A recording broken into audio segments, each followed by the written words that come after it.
علما لیکي چې یو خزا او خاوند ډېر غریبان او داغه ملک بادشاہ چې نو داغه متعلق دا مشهور وا چې څوک ولا ورشي او ست توفا او ډالای ولا یوس نو هغه ولا ډېر لوی انعام ورکي. نو د خزې خپل خاوند ته وی چې سړیا مونږ خو د خدای غریبان تم دې بادشاہ لا ورشه کنه کسې درک. هغه ورته وی چې خزې هغه بادشاہ له خو خلق توفه او ډالۍ وړي نو مونږ سره سدي. خزه ورتوي چې نور څه خو نشتا خو د پشکال میاشت او بارانو نشوي دي او دا ډنډ ډکی دي دوبونه نو دینه بدر ته منګه ډک کما سر به او تړم او دا ول د خپل ملک توفه یوس ول ډېر خد منګه د ډنډ دوبونه ډکړې دي او سره ول تړلې دي او بادشاہ چون هغه د 2 میاشتو په مزل لري. خزا ور سره شواو میړه د کلی نه بارو وستو د خدای په امان ورته وي او رسخته دا کور ترالو او دسه وک او په مصلا ودرې دا او 2 رکعات نفل وک. عزیزانو خدای دې توفیق درکې چې 2 رکعات نفل وکي په دې نیت باندې چې خدای زما سہاجت ته او درنه غواړم 2 رکعات نفلو کې او بیا خدای ته التجا او دعا وکي الله تعالی هغه کار بیا خامخا کوي. نفل وکړه مصلی واچولا او په ودرې دا او نفل وکړه. مولانا روم وای چې زن مصلا باز کردا از نیاز زن مصلا باز کردا از نیاز رب سلم ورد کردا در نماز. خزی مصلا واچولاو په مانځ کې دعا وکړه. څه دعا وکړه؟ رب سلم ورد کردا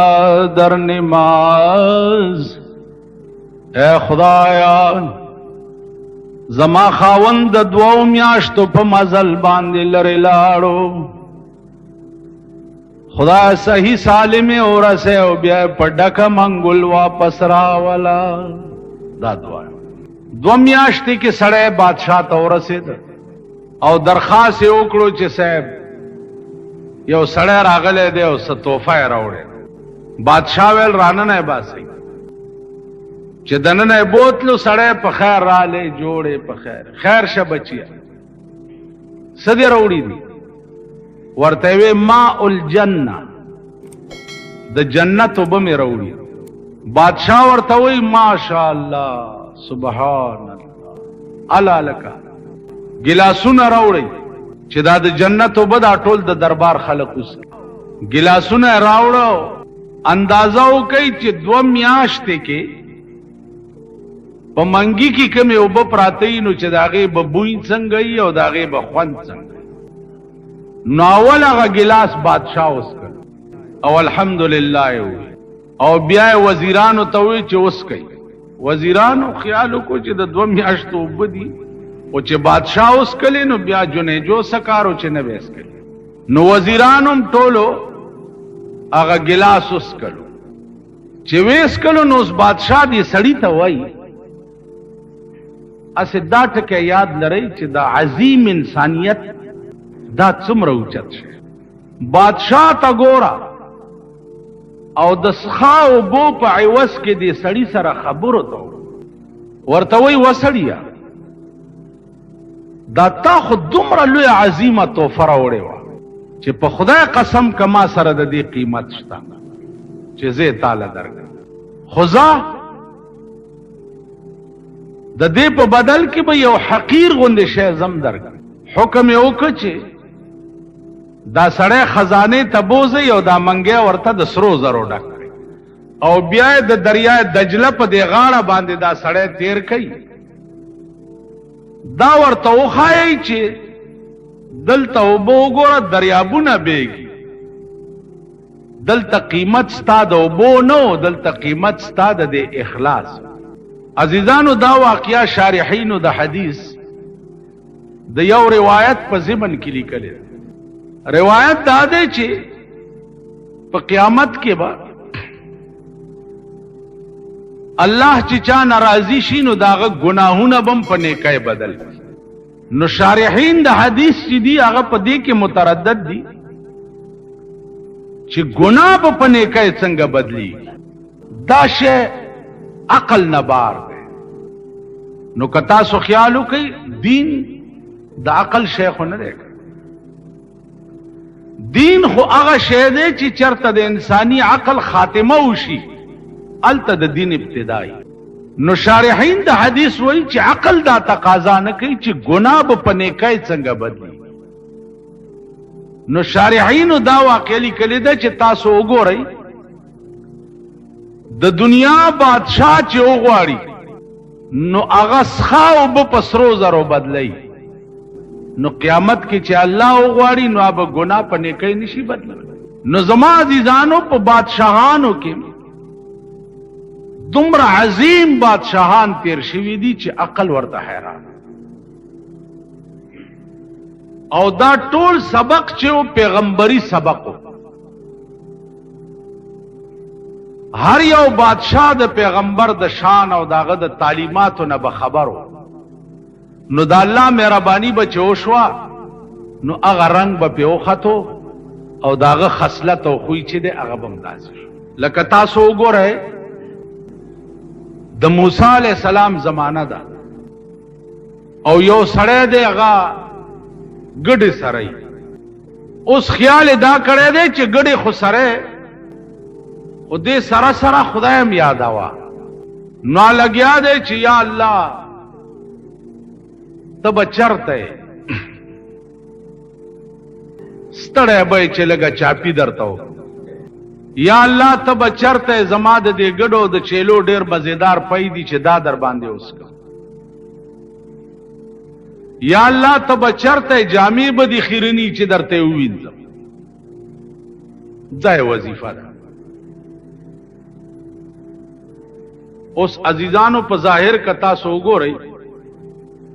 دا هر یو لفظ چې دی دا د کفر دی. کستا دا عقیده چې الله ستا چاپای ته محتاج دی نو کافر بش. کستا دا عقیده چې الله ستا د ګډو د چیلو پایو ته محتاج دی نو کافر بش.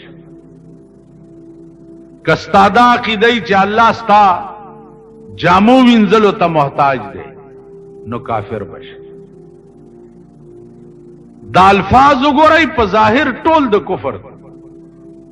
او شپون لګیا دی دغه وظیفه. موسی علیہ السلام پر راپیښ هغه ورته وی چې دا څه وی؟ هغه وی صاحب زه وظیفه کوم خدای یادو.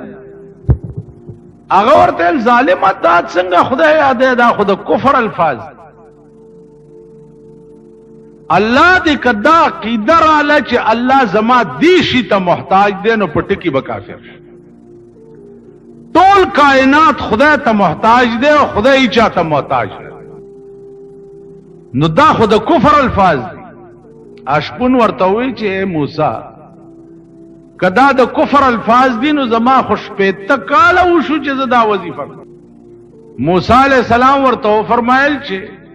شپېته کاله وشو چې بیړه دې غر کړه. هغه ګډې او چیلې په ځای پرې خو ولاړو نسکور په یو کنده کې پروت دی او جاړي چې خدای اوس زه څه خبرې م چې ته څنګه خدای او څنګه یادېدل غواړې ما ته څه پته.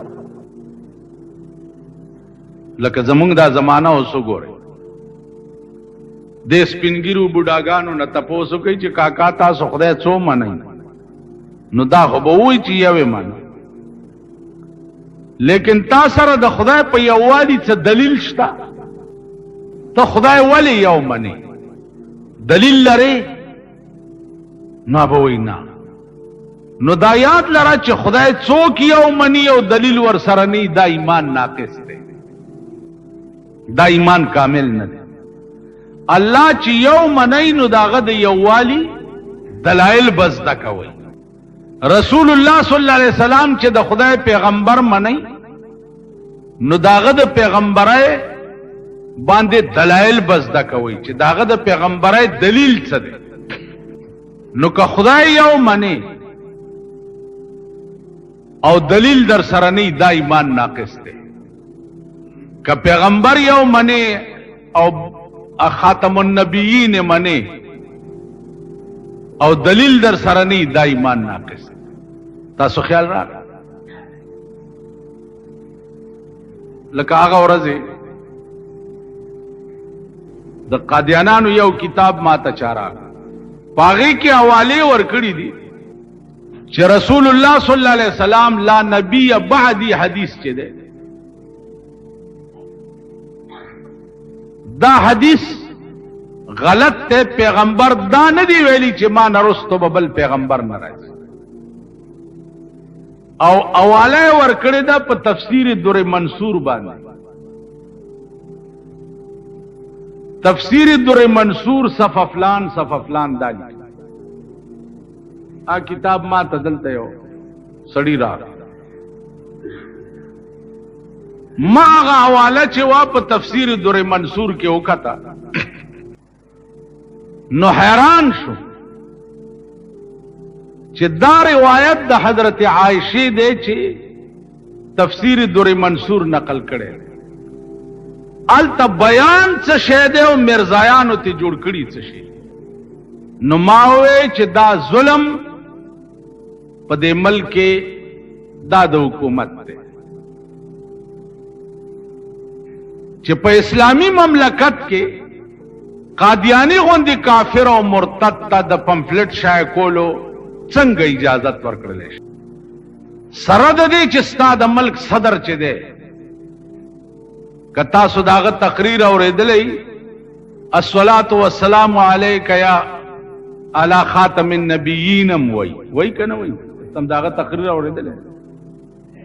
الحمدللہ رب العالمین والصلاۃ والسلام علی خاتم النبیین. نو تا خدای په دغه کاغوستر ګړون کته چې خاتم النبیین و خاتم النبیین باندې سپی اختدی او چکونه لګی او ته د ملک سربراه او د ملک بادشاہ تدوی ته لگام نشي اچول. اوس کومګ داغي خلاف څوایو په مونږ پابندی لګي یا مونږ جلسه بنديږي یا زمونږ جلوس بنديږي چې تاسو امن عامه د خاطره جیلونو تلار شي ځکه چې قادیانی ته سوای ما او د قادیانی داغه باطل مذهب د تشهیر د پاره ملک عام اجازت ورکړي. نو هغه کتاب ما سره پروت ته داغه ټوله حواله ز ګورم او هغه نه بعد به بیا سره ګورم. او دا یو مې وکړه تفسیر در منصور باندې چالت دې څه شه او د ذلیل بچو لیکلی اخو صفا الفاظ دی انا خاتم النبیین لا نبی بعدی ولا رسول بعدی. ز خاتم النبیین ما نرستو ببل نبی هم ناراضی او ما نرستو ببل رسول هم. نو زما عزیزانو ختم نبوت عقیده د مسلمان په فرایضو کې ده. دا به د مسلمان ایمانی چې رسول الله صلی الله علیه وسلم خاتم النبیین دی د نرستو ببل پیغمبر ناراضی. نو موسی علیہ الصلوۃ والسلام اغه شپون جاړي چې خدایا زه څه خبرم چې ته څنګه خدای او څنګه یادول غواړي. عزیزانو خپه نشئ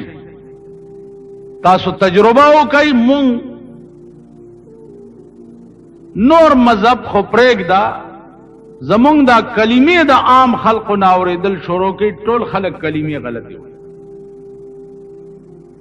ټول غلط. لا الہ الا اللہ وای دغه زده کوي خالی د جمعې په منځ کار نه کیږي بجلیګر مولا پسې والله کم دا اخلاص کی بجلیګر مولا ځان له بچرته د خدای په قهر اختی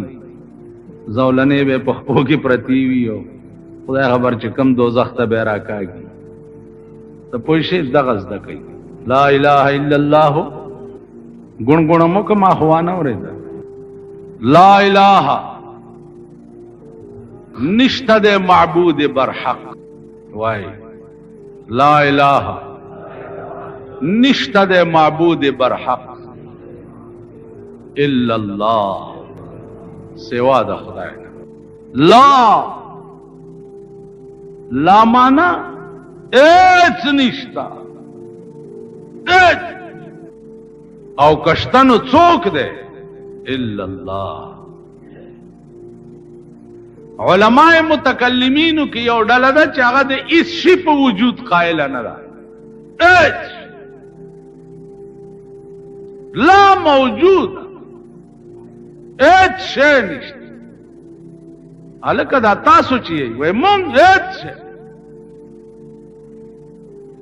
علماء را ټینګ کړي دي چې دا موجودات کائنات وغیرہ وغیرہ دا څه وایي. اغي ورته وی چې کم شی بچ شبا نشت کیږي سبا بچ کم شی نشت کیږي داغه نن تصور د نشت جائز دی. سبا بچ کم شی نه نو کته نن وای چې نشته دا جائز. موتو پیغمبر فرمایلی دی موتو قبل ان تموتو مړه شي په خوا د مرګ نه چې لا مړ نه نو ځان مړ تصور نو چې په ژوند ځان مړ تصور کې نو مړ اغلا کوي. ها جی مړ زنا کوي مړ شراب سکي مړ کم ګناه کوي نو چې ته ځان مړ تصور کې نو هیڅ به نه کې چې زه مړ یو خو هغه مړ دی لکه یو ملا تقریر کولو چې د مړو په شپه سو کلوا پخا کې د ثواب دی کیر پوخ کې دا ثواب دی پلانې پو چر کچالول کو نو نیغ به جنت دی. ا د مولا خزه اوریدلی دی هغه خیال کړی دی چې زه ولې جنت ته نه چرګ حلال چا مولا کور ته تللی دی ویل چې دا چرګ کم ځای ویل خو تال ته مانځه کې ویل چې چرګ چالال کو نیغ به جنت ته ځي نو مام دا چرګ راونی و چې زه جنت ته لاړ شم. ستا ویلې خدای کور روان کدا خو زه خلکو ته ویم ځان له خو نه ویم ولې د چرګ 100 روپو چرګ دی حلال زمړې ویل سړیا په آرام کې نه مسله دې کړې ویل مړم خلق را له مړ دې مولا مړ دې مولا مړ دې مولا مړ دې مړه ویلم بولو په کپنې کو خزي ورته پاسه بیختیوزه خولو لدی وړي ویل زمړم چرګ دی ولې حلال مړم مړ وی جنازه دی روانه مړه وړه دی دیریلا چې لحد کې ورکوس کړه ده خزه ویلو درې گئی مال څه وصیت کړي ورکوزه شوی دا ویل خختی در پسې لګئی بیختی بندای دی ویل مړ مړ اچرګ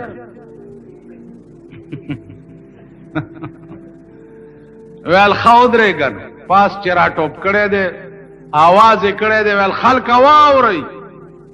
مولا مړ شو راځي مال تعالی دے راځي مړی کپن په سر نیغ د لحد نه را ټوپ کو ویل د چاپلار خو به تعالی نو یو وروړه هغه کار دی چې مونږ چرګ پسې مړ شو. یو موتو قبل ال تموتو د پیغمبر فرمان لاندې ځان مړ تصور کی نو چې ځان مړ تصور کی نو ټول گناهونه بدر نه سلب شي د ګناه اراده به ختم شي بالکل چې زه مړ اره ګناه ته چې ورځي نو ته به وای چې زه خو مړ خدا ګناه نه لکه رسول الله صلی الله علیه وسلم ته سړی راغی ویسے اب ما تا داسی او ٹکے او خایا چې زه پاغه عملو کم او په جنت تلاش اره ګنا نه نشم منی کېده او یو ټکے راته ویل بچیا دروغ موایا ول بس غلا پسې تله دې خیال کړي دې چې کده پیغمبر مجلس تلاړي هغه ته خدای هر څه خي او راته وی چې تا خو غلا کړي دا نو خلق به وي چې هوی دا خو غل دی او کوم چې نه مې دا کړي نو د دروغ نه مې توبه وسته دا دروغجن بش غلا پرېخ زنا پسې تله دې التدا تصور ورغله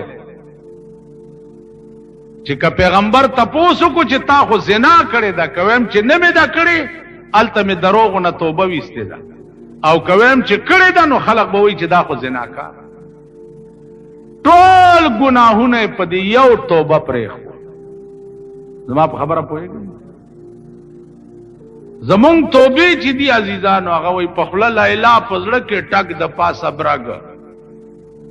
په خوله لا اله په زړه کې ټک د پاسه برګ په خوله خندا په زړه بېایمانه مسلمانه وایي او سر د سنډا سرمن د میخې د ورځې شیخې د شپې خورې پردي مالي تسبیح هم لاس نیکمی بزرگمی او چې پردې مال پی پیښ شي الله دې امان راکړي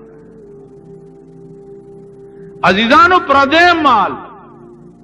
دا وور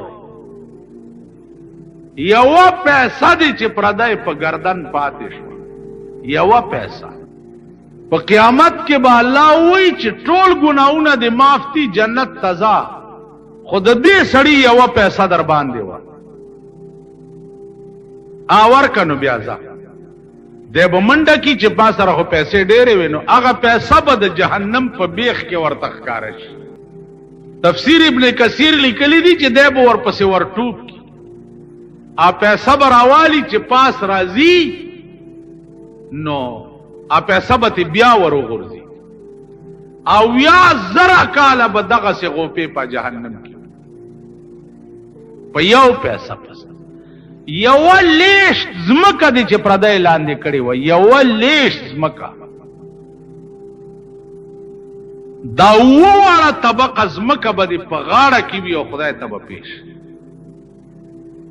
دا وړه طبقه زمکه به زولنه وي او ستا غاړه کې به پرته او ته به خدای ته پیش یو لیش پرون مې په یو قبر تقریر کولو ما وی خبره واوري دا ټول غوړ زیړ ولاړی د مولا خبره خو درته د اوخ پوسکای ښکاری بباد آمد او بباد رف او یو ټکه او من یو چې یو بزرگ د بل بزرگ په قبر تیرېده ورته وی سال ده هغه لاندې نه ورته आवाज وکړو چې پاس نسد حال پښتنې کې چې لاندې راشي نو درته پته به ولګي نو لاندې تل خو د ارچا یقیني دي نو چې ورشي هر شی به په خپل سترګو بیا بلا سونه مروړې او خدای ته به التجا کې چې یا الله واپس مې ولېږه چې ته ثواب وکوم الله به وایي د خدای یو وعده وا او رښتیا وا دنیا کې درته پیغمبران او کتابونه را لېږلیو او ورسنه پوي وي او سیسم نه کی نو زما عزیزانو عرض داو چې سوچ وکړي مونږ د هلاکت او د تباہی په پلیټ فارم ولاړی د تباہی طرف ته روان یو د ترقۍ طرف ته نه یو روان دا د پاکستان حکومتونه پشکرو غل خوري چې ملک په تړقۍ روان دی ملک په تړقۍ روان دی ملک ستا په تړقۍ ملک ستا د هلاکت او د پلیټ د تباہی په پلیټ فارم ولاړ هر ورځ هغه غشي ستاسو په سینو نه نوځي چې تاسو سره داغه علاج نه غش ستا ملک په ترقۍ روان دی تاسو وګورئ د بجلی په دې بیلونو کې یو فیول ټیکس لګېدلی فیول ټیکس پار بل کې سل یو نیم سل 200 تا به بجلی نه خرچ کلی وای بدا فیول ټیکس ستا د ملک پیداوار دی بجلی ستا د ملک او پاغي کې د دوی چې څه خوخه یغه در باندې لګي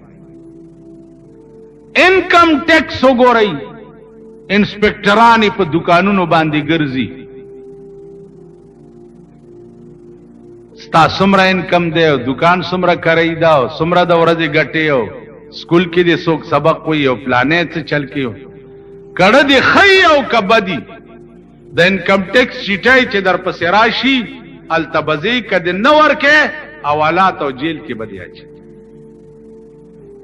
دا عذابونه دي چې په تاسو نازل د خوار او د غریب یو کور یو جونګړه بی 1200 روپے ټیکس به پې ولګي جړه چاته کې او بیا دنیا کې دولت او سره سترګه چې نه وه خوار شي ستاسو جړه څو کوو تاسو دا شیخان میخان چې دفترو ته نږدې ورشي داسې منډه هم درکېدله چې زه شیخ صاحب ګینې اوس پولیس ته اواز کوم چې ودي منډه وویل دلته یو غریب دی 1000 روپۍ بل پې د بجلی راغلی یوه باتای ده او 1000 روپۍ بل ورغی چې یو باتای ده ویل بل داخل که نو بیا جګړه کوه تاسو خدای هلاک که چې هلاک شئ په دې دفترو کې ناستو تاسو هلاک شئ چې سړی بچی درته نه ښکاري هغه سره خبره په سمه خوله نه کوئ خبره یې اورئ هم نه دا ملک د دوی د پلار او د نیکه دی د دې شاهانو د غټانو د نوابانو د پلار دی چاته چې سپیشل جنریټرې لګېدلې دي هاوس رینټ وګوره هاوس رینټ په خپل کور کې به اوسېږي او کرۍ بدله حکومت درکوي دا وزیران وګوره اوسېږي په خپلو کورونو کې او 15,000 او 10,000 روپۍ میاشت د حکومت نه د خپل کور کرۍ دی علي په دې پوهېږئ خدایم خوار نه کا پوهېږئ په خبره هاوس رینټ زه وزیر یم ملک ټیپر کومه ملک مې ټیپر کړو ځکه چې زه منسټر یم او کوسېږم خپل کور کې او 10,000 روپۍ کرۍ زه اوسېږم خپل کور کې او د خپل کور کرۍ حکومت له ورکوم وزیر اوسېږي خپل کور کې الټه کرۍ د حکومت نه علي دا داسې په غبرګړوند حکومت دی او په غبرګړوند قوم دی دا په ټپ وړوند قوم چې دی دا اوس هم دې خلکو پسې منډې وایي او ټوکرای ټوکرای ورته کی دا نه وایي چې تاسو خدای هلاک که زما یو جونګړه د پلار راته پرېښې د خټو کوټه په هغې ولې ټیکس ولګې ما یو دکان دی پکې مې د 500 روپو کریانه اچولې ده بچوله پکې روټۍ نشم پیدا کولی زه تاله ټیکس څنګه درکړم ته وایې ملک بغیر ټیکس نه چلیږي ملک او نه چلېدو ما نه دا ګیره کله کوي د شاهانو خرچ کم کوي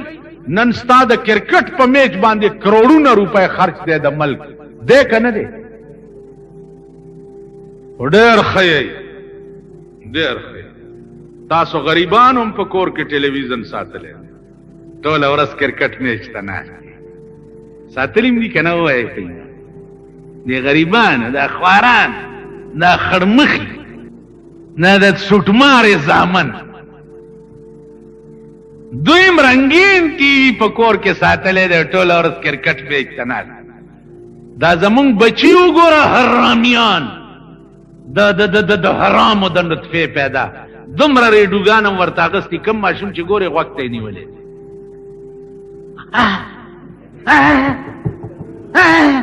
داسې کوي که نه کوي کم یو د ډم زوی چې ګورې غوږ ته به یې ریډو نیولې څه چل دی هلکه د سوټۍ زویه کرکټ میچ اورم تاسو خدای هلاک کرکټ میچ اورېدل په دې پاکستان کې ډېر ضروري دي کرکټ میچ اورېدل ورشه په شیباغ کې چې کوم سټیډیم جوړ شو کرکټ میچ د پاره 100 کروڑه روپۍ پې لګېدلي دي چاته پته ده 1 ارب روپۍ پې ولګېدې 1 ارب روپۍ په کرکټ میچ ورشه ډیفنس کالونۍ سره چې کوم سټیډیم جوړیږي د شاهانو د ښځو ګډېدو دپاره په هغې به 1.5 کروڑ روپۍ لګي ستا ښځې له دې پې میچونو له او ګډېدو له سټیډیمونه جوړیږي او ما د روټۍ ګټلو ته نه پرېږدي